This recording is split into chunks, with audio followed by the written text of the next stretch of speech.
on my channel! Welcome back on Umart's channel. If you don't know me, I'm Umart and I'm a polymer clay artist and 3D artist. Today I want to show you my first mermaid in this year. yeah. I don't like so much to create other creatures. I love so much make dragons or other fantastic beasts. But today I want to show you my new mermaid. Totally made with Cosclay, and I really love the dynamic pose in these figures. Okay, I don't want to waste time, but I want to say something. Please subscribe on my channel, on my TikTok, on my Instagram. You will find all the links of my social profile in the home page of this channel under the cover, the photo cover in this channel. Thank you so much. So are you ready for this new tutorial? Let's go. 1, 2, 3.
my gosh. Oh my gosh. Oh my mermaid. Okay.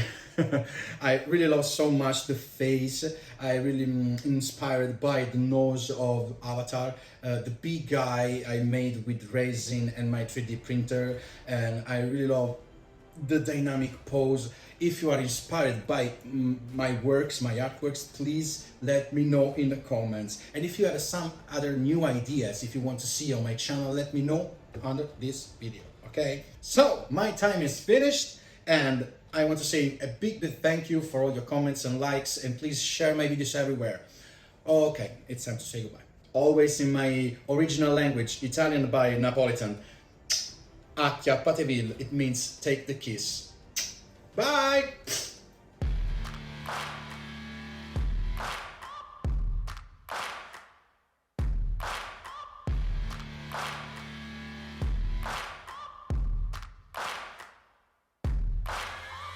Searching for greatness in a sea of the dying and shameless.